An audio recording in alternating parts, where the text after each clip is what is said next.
2025 is well on its way, even if January felt like one of the longest months of all time.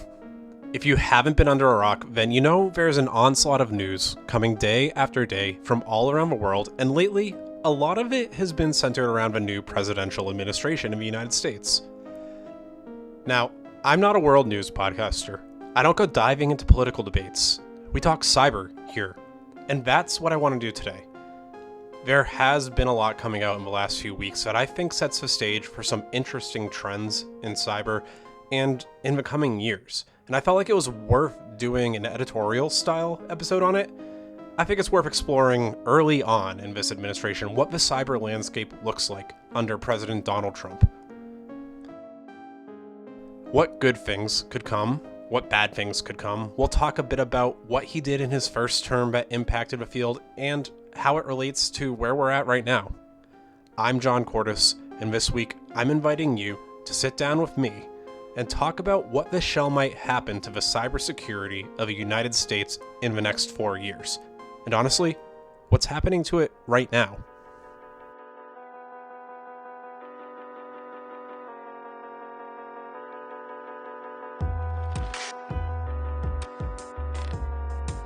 Before we get started, I wanted to talk a little bit about some new content that's going to be coming your way, and some interesting plans for the show. In January, I started doing some legwork behind the scenes that will let me be more directly active with the community. One of those things included setting up the Twitch channel to make it so I'm ready to live stream if I ever want to. And I kind of want to. Every other week, I intend on streaming a live hack-along.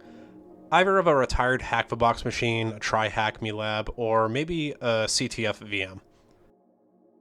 My goal for the immediate future is to run these on the off weeks of the show. So 1 week you'd have a normal episode, and the next there would be a stream for you to reference or join in on, completely optional. I'll also make them available after the fact on YouTube.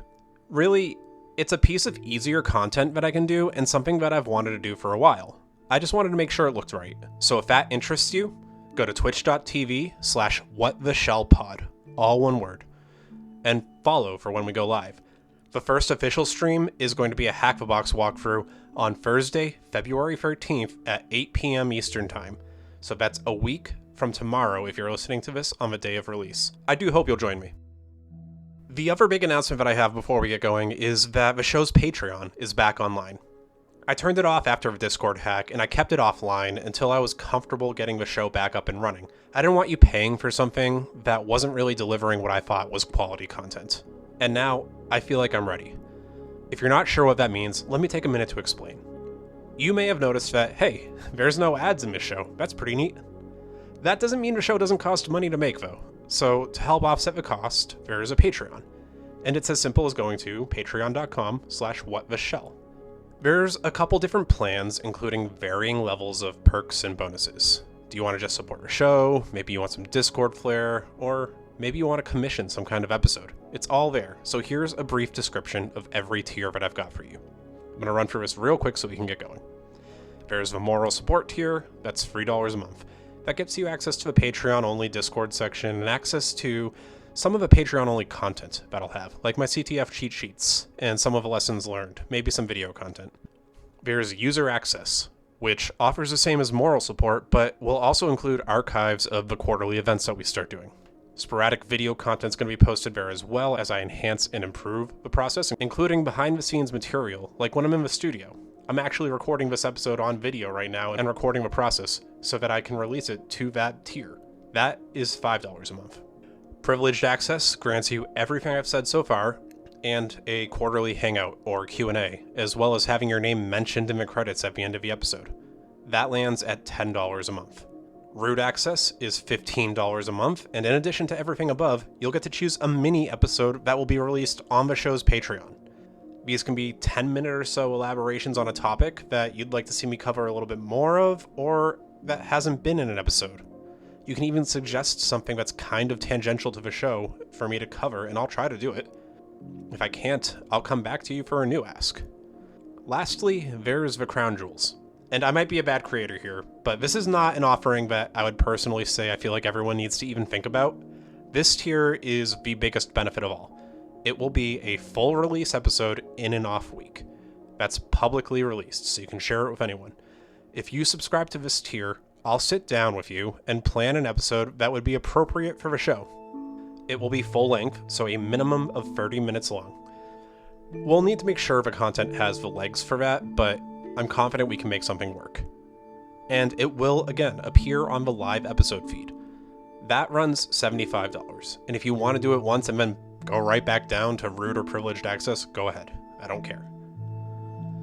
I just value my time, and if I'm going to do this, I think I want to make it worth it. I don't even know if this is something that people are going to want. But if you've got something important enough that you want to commission an episode like that, I'll work with you. As long as it's not an effectively sponsored episode, like you want me to do an episode on a product that you have a stake in, then you know what? We'll try to make it work. If you're interested, you can check out patreon.com/whattheshell. But honestly, just having you as a listener is support enough, so don't feel pressured. Alright, back to the episode. So, I think it might go without saying that there's going to be some political undertone and overtone in this episode. I won't be providing my full thoughts on this administration here. You can ask me if you'd like offline, but I think it's important for you to have enough of a picture going into this episode. I did not vote for this administration. I feel it's important that you understand that about me before we talk about it. And I don't want to have people coming back to me inquiring too heavily after the fact on what I went on either way. I'm just saying this in an effort to make sure that you are an informed listener. Everything we'll be talking about today is going to be coming out of a lens of my expertise in cybersecurity, and I'm looking at the cyber landscape purely in that lens. So, in order to understand where we are, I do think it's important to look back first. So, I want to look back at President Trump's first term in office, from 2016 to 2020. During his first run in office, President Trump's administration took a couple very important steps in bolstering the cybersecurity of the United States. So, let's run through some of them real quick. We won't start right away, we'll cut up to 2017. I think at this point, I was working as a security engineer, maintaining a lot of vulnerability scanning infrastructure. If you're looking at the world at large, Pokemon Go is probably starting to leave the public zeitgeist after an exciting year, and Guardians of the Galaxy is preparing to dominate the box office. But in May 2017, a major leap forward happened in Washington for cybersecurity. I'm talking specifically about Executive Order 13800, an executive order to strengthen the cybersecurity of federal networks and critical infrastructure. When I say federal networks here, I mean government use systems, and critical infrastructure refers to things like power plants, water plants, and everything we've talked about before that operates as the backbone of a functioning society. I won't go too heavily into the weeds on it, but here are your takeaways. A report was given to the President by the American Technology Council, the Office of Management and Budget, and many other stakeholders that listed priorities for refining a cybersecurity operation. This had a couple major priorities that included identifying and safeguarding high-value assets, modernizing the network infrastructure in use, and expanding the use of shared services. And this was led by what was at the time just the Department of Homeland Security. Honestly, I don't think there's anything to really argue at there. It all sounds good to me. And it was good. Cyber reform was starting to take off and get more and more attention. We saw escalations and serious hacks in the Obama administration, so naturally, the next administration to come into office had some pretty hefty work to do to start latching things down. A couple of my favorite items out of this were an incentive for private sectors to start working more closely with the government in reporting cyber incidents, setting up a supply chain vulnerability initiative to reduce vendor risk, and efforts to improve cross-industry information sharing. These are good principles to have in cyber. Share information on what's going on to help everyone defend against the threats. It's not a game where you want to silo yourself off from the world, and this executive order seemed to acknowledge that. The executive order here also laid the foundation of some capabilities to assess incident response playbooks for government areas, and perhaps most importantly, had a call to action to bolster our country's cyber workforce. They acknowledged that there was a gap forming and it needed to be addressed. So a long-term effort to train and incentivize people to join the cyber career path was worth funding in their eyes. I want to skip ahead a little over a year to the last half of 2018 now. We'll give the DHS and the Trump administration some time to cook with that executive order. After all, results aren't going to be the next day. But now I think we can start looking a little bit more closely. This would be when two acts by this administration changed the course of cybersecurity in our country and parts of the world. You may have noticed that I said the Department of Homeland Security earlier. That's because CISA, the Cybersecurity and Infrastructure Security Agency, hadn't yet been established. Well, with the National Cyber Strategy released in September of 2018, the ball started rolling with a 40-page document detailing the steps that were about to start being taken in regard to cyberspace. If you're interested in reading the whole thing, I've got a link to it in the episode transcript. You can find that at whattheshellpod.com. The document is broken up into a couple guiding pillars. Pillar 1, protect the American people. When it comes to cybersecurity, this was broken down into milestones that consisted of securing federal networks and critical infrastructure, and getting improved processes for incident reporting and response. Pillar 2, promote American prosperity. This one had milestones that were largely more people and idea-based. We had protections for American cyber innovation here, and goals for fostering a stronger foundation of cybersecurity knowledge in American citizens, just like that gap that we had already identified. Pillar number 3, preserve peace through strength. Here, we saw one of the things that I think he delivered on the most, and that was getting CISA to start working on the attribution and investigation of cyber incidents to determine who was responsible. The last pillar was building American influence. Here, we saw how we would work with other countries and organizations to combat cyber threats. This would be the kind of operations that involved offensive sides of things and takedowns, operations that might have been coordinated with allied countries. Just 1 month after this was published, the Cybersecurity and Infrastructure Security Agency was organized. Its first head was Chris Krebs. CISA offers a central hub, separate from the old DHS org, where cyber resources can be utilized by American organizations. If you were to go there today, you'd see a catalog of known exploited vulnerabilities, alerts, suites of tools for companies to use to build their programs, ranging from open source to some paid offerings, and general information on the state of cyber, and much, much more. I use CISA nearly daily in my current role, and if I don't directly look at it, there's a very good chance that I'm using tools that pull in its information for me. And its value is incredible. I cannot state that enough. For the most part, the first round of that administration offered what was honestly a pretty decent move forward and a good foundation for a cybersecurity agency. But did it continue? As we're all witnessing at the moment, the first 3 weeks of the Trump presidency has been, well, let's just say turbulent. There's quite a lot to look at, but I'll keep us on topic here and hone in on my concerns in regard to cybersecurity. As we move through this part of the episode, I need to introduce a side character, Elon Musk. I don't think he needs too much of an introduction, but what you need to be concerned about here is his new pet project, the Department of Government Efficiency, or DOGE, as he's calling it. This group has been tasked by Musk and Trump to help attempt to slash the budget of the federal government, an effort that they hope will save the taxpayers' money. From day one in office, there were ripple effects into the realm of cyberspace, so let's start with a memo that came out on January 20th, 2025, one of many. It reads, quote, in alignment with the Department of Homeland Security's commitment to eliminating the misuse of resources and ensuring that DHS activities prioritize our national security, I am directing the termination of all current memberships on advisory committees within DHS, effective immediately. It would go on to detail that future committee activities will be focused solely on advancing the critical mission of protecting strategic priorities. You may be wondering, what does that have to do with hacking or cyberspace? Well, one of those resources that was terminated was the Cyber Safety Review Board's Advisory Committee, amongst many, I think even all, other advisory committees.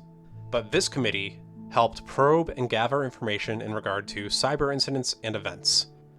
And you may note that it's only the advisors that were severed.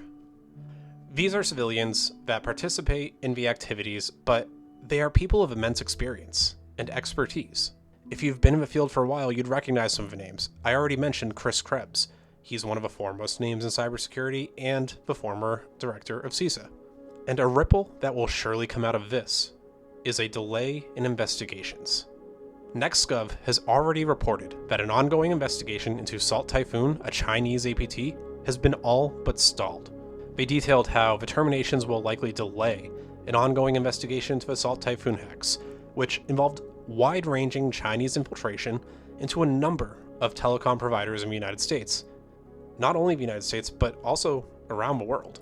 The attack was a years-long effort, and it took aim at some of the higher echelons of United States politics. The former National Security Advisor is quoted as saying, "We believe the calls they recorded and took was really more focused on very senior political individuals."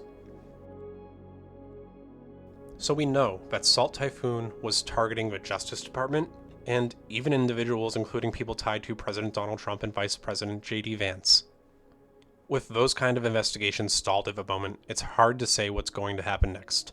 But if they have any persistence or any way in the back door, then I think if Salt Typhoon returns, we'll be relying purely on industry and not government to respond to this situation.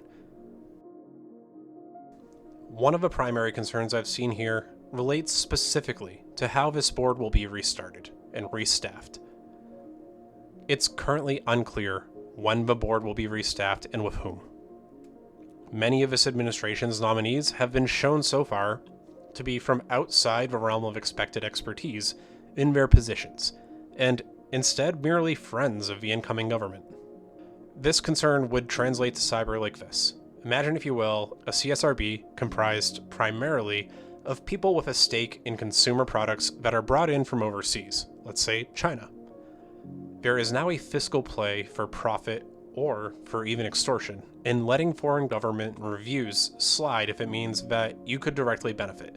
So maybe you have some leads on an investigation into a Chinese APT, and China has subtly indicated that those investigations might halt or stall production in something that might fiscally impact you. That might sway your decision a little bit. So now there's a fiscal play. Instead of just looking at the information, you're basing this on profit or loss. Where in the past, data and information would come first, it's possible that staffing this department purely with a loyalist group that cares more about Republicans versus Democrats could inhibit investigations when it behooves them.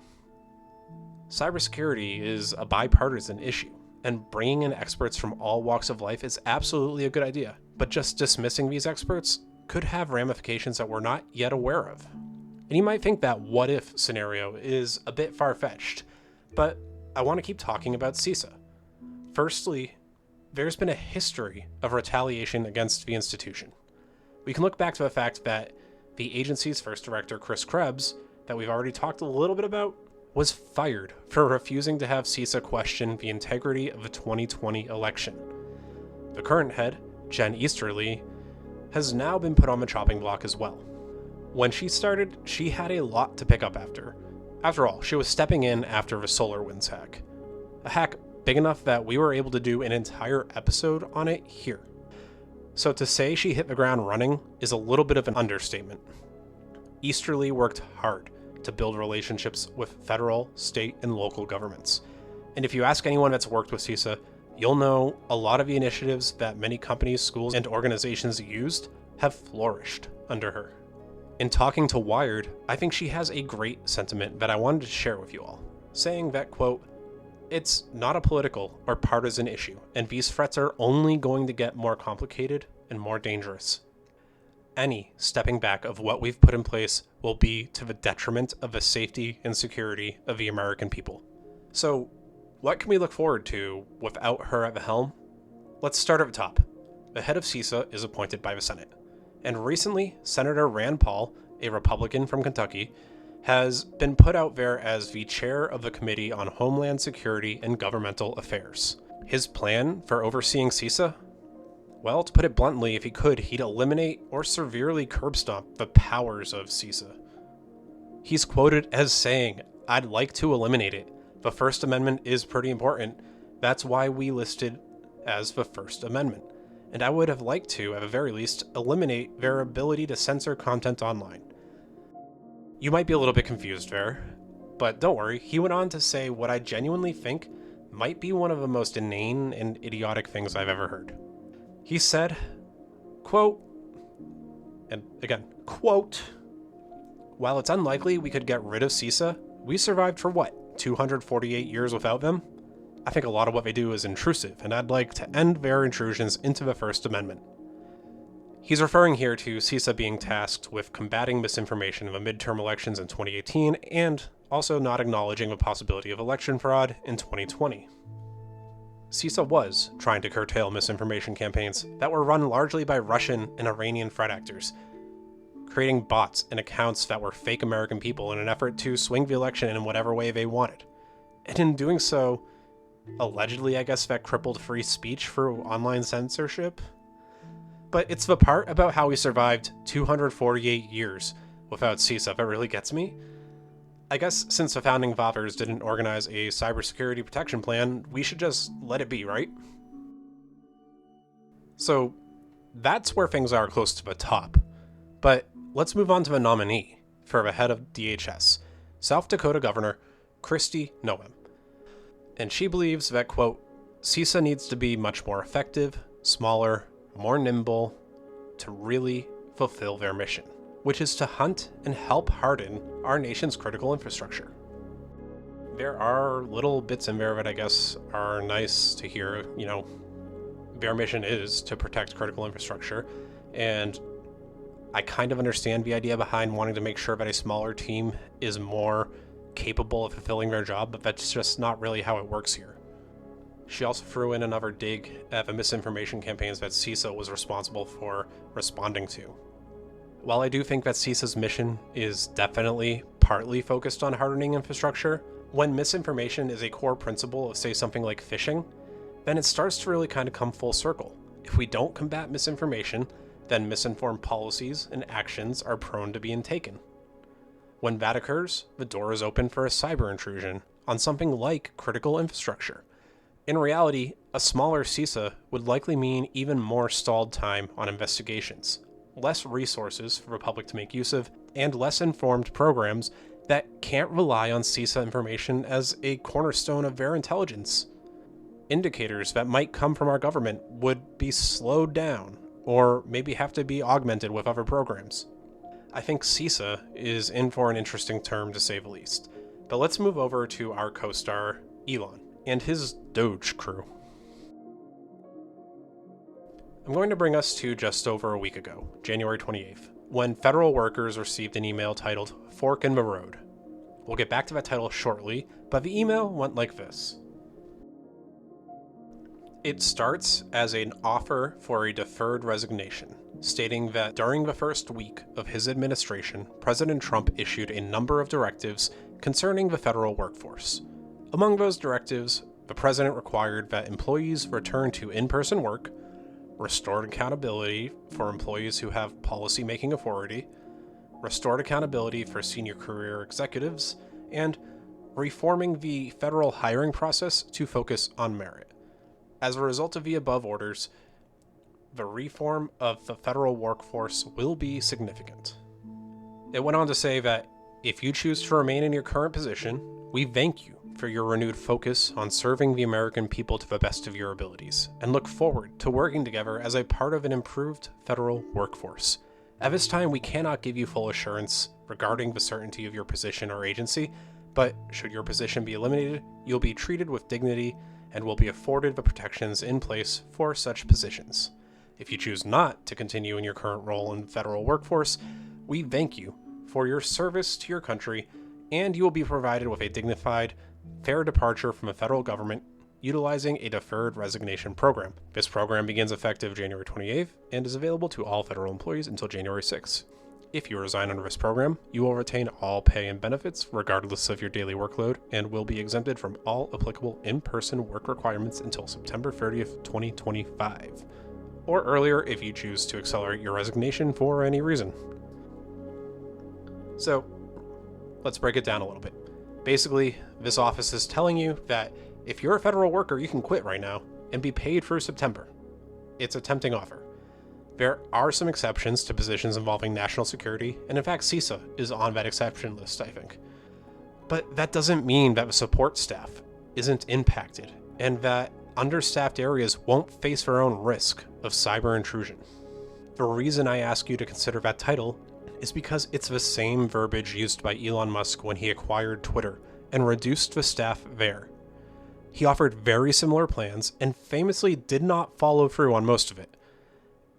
This has been met with a resounding resistance from unions, federal workers, and media at large. Personally, I know plenty of friends who have gone from lukewarm about working under this administration to "you can pry this job from my cold dead hands." And that's just one of the efforts that Elon and Doge have started. The department would continue to test the waters this past weekend. In a post from Recorded Future, it was detailed how employees from Doge and OPM effectively brute forced their way into the treasury with their own systems.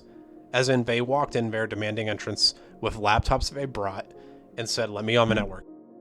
The fact that these people brought in unvetted systems onto government infrastructure, let alone the most critical public government infrastructure that isn't on a clearance network, it's not an office where BYOD is commonplace. It's a secure network.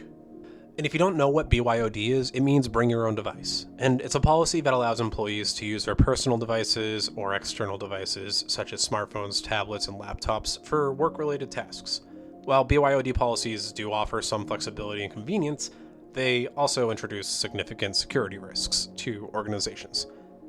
Personal devices don't often have the same level of security as company-managed ones, let alone government-mandated ones. They'll often lack necessary patches and software updates, and the longer it sits without a patch, the more security vulnerabilities are just going to stack up that cybercriminals can exploit to gain unauthorized access to the organization's network. And in this case, that organization is our nation's treasury. In that Recorded Future article, they say that allowing employees to plug computers with unknown security controls into the Office of Personnel Management network could give a foreign adversary a fresh way to breach the system and obtain sensitive data, including information from federal employees' background checks and security clearance records. Stuff that people would pay out the ass for. And when the head of this initiative is a businessman with dealings in multiple countries, talking to multiple governments that don't always see our goals as their goals, this kind of data sharing, it worries me. Jason Kikta, a former U.S. Cyber Command official, said in that interview with Recorded Future News that, quote, "This has the potential to be the largest breach of government systems ever by orders of magnitude and could have consequences for decades." So what's the point of this all? Why am I bringing it up? My concern here is the abrupt and non-transparency of what's going on. Doge is bringing in systems that we don't know. They're doing things off hours and on weekends, which feels a little bit shady, and they're potentially opening these critical areas to adversaries. That's on top of the fact that if you look at who is staffing the OPM and Doge, they don't exactly scream qualified individuals.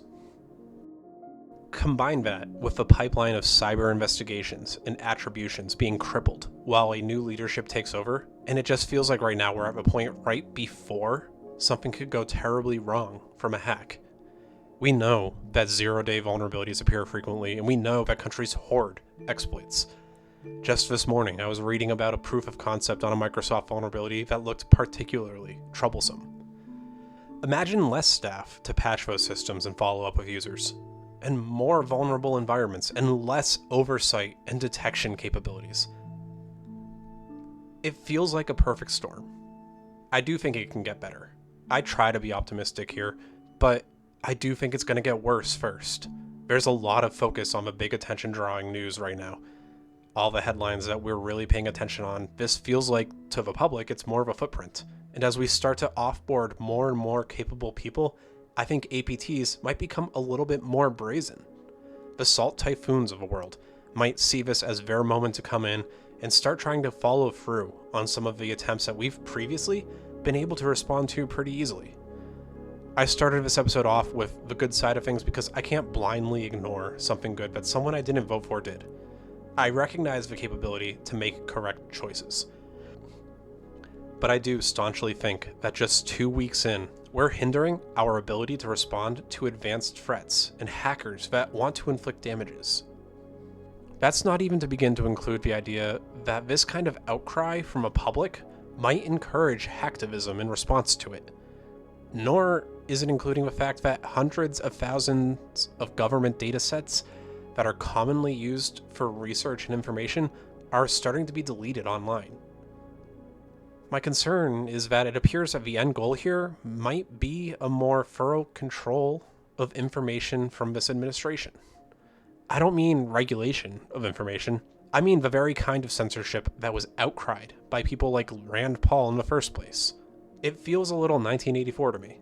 I just don't see how it doesn't end with 3 billionaires and a narcissist controlling what we see.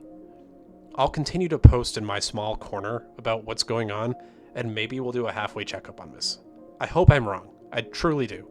And I hope, like last term, this administration actually does something to enhance our cyber posture. I just wanted to share my concerns with you all and see what you think. If I'm wrong, I want to hear it. Tell me what you think. If you share these concerns, let me know.